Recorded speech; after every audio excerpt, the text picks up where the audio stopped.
તો આમાં તેલ અને રાઈ નાખવામાં આવેલી છે. ગેસ ચાલુ છે. ભીંડા છે, ગવાર, બટેટા છે.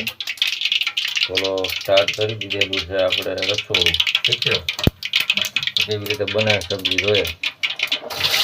આમ છે ભીંડા નાખી દીધા. તમે કઈ રીતનું પકાવો છો એ કોમેન્ટ કરજો. આ તો અલગ જ છે ભીંડા. આપણા માટે ભીંડા બને છે મિત્રો. ચટણી નહીં નાખવાનું.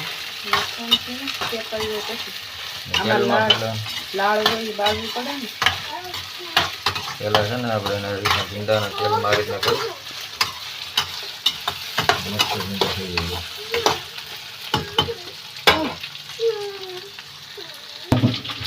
કોને કોને ભીંડાનું શાક ભાવે છે. તો આ છે હળદર. આમાં ચટણી બધી મિક્સ થાય છે. ચટણી આમાં હું લસણ હતું, લસણ, હળદર, આપણું કમ્પ્લીટ થાય પછી નાખવામાં આવશે. એમાં એક વસ્તુ તો ભૂલાઈ ગયું, નમક. નમક ન ભૂલી જતા. આ રીતનું નમક છે, ચટણી છે, હળદર ને બધું મિક્સ થઈ ગયું છે. ધાણા પાવડર ને હળદર ને મીઠું, ટમેટા ને ધાણા. તો આમાં મિત્રો ભીંડા પણ એ સાથે બધું આવી ગયું છે. ટમેટા અને ધાણા, મરચાં પાવડર બાકી છે. આ વસ્તુ નખાઈ ગયેલું છે. આ વસ્તુ શીખવું પડે એમ છે મિત્રો, જ્યારે કામ લાગે ભવિષ્યમાં આપણે.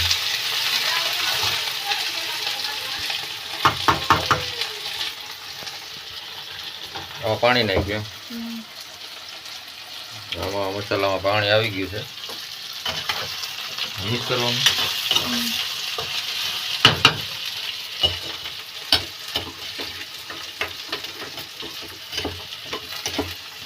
ચટણી નાખવામાં આવશે. મસાલો આવી ગયો છે બધો.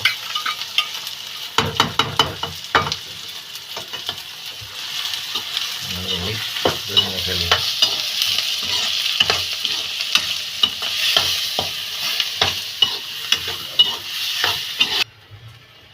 આમાં કેટલું પાણી છે? અડધો ગ્લાસ. આમાં અડધો ગ્લાસ પાણી નાખેલું છે. આ બળી જાય ને. ચાલો મિત્રો, તો હવે આપણે છાશ નાખવાની છે મિત્રો. આમાં છાશે આવશે. પાણી બળી જાય છે ને પાણી, પછી આપણે છાશ નાખવામાં આવશે ભીંડામાં. તો ચાલો આપણે જોઈએ કઈ રીતની સબ્જી બની જાય છે આપણી. જોઈએ આપણા ભીંડા બળી ગયા કે નથી બળ્યા. જોઈ લે. આ રીતનું પોઝિશનમાં છે ભીંડા મિત્રો. આમાં છાશ આવે કે આ બળી જાય પછી આમાં છાશ આવશે મિત્રો. ભીંડા બરોબર માંડ્યા આવે લગભગ. થોડોક રસ્તો છે હજી. બળી જાય પછી આપણે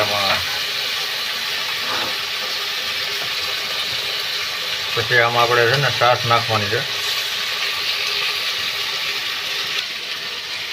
આમાં હવે છાશ નાખવાની છે.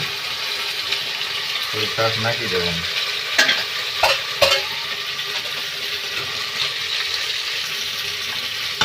હવાને ચડવા જવાનું.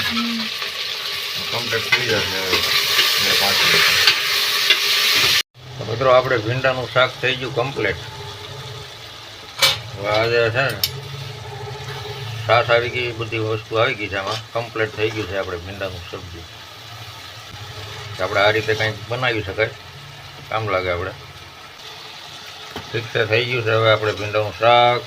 મિત્રો આપણું ભીંડાનું સબ્જી થઈ ગયું કમ્પ્લીટ. તમે જોઈ શકશો આ રીતની. તમને આ વિડીયો પસંદ આવ્યો હોય તો લાઈક શેર કરજો. ચેનલ સબસ્ક્રાઈબર ન કર્યું હોય તો ચેનલ સબસ્ક્રાઈબર જરૂર કરજો. ફરી આપણે મળીશું આવા જ નવા વ્લોગમાં.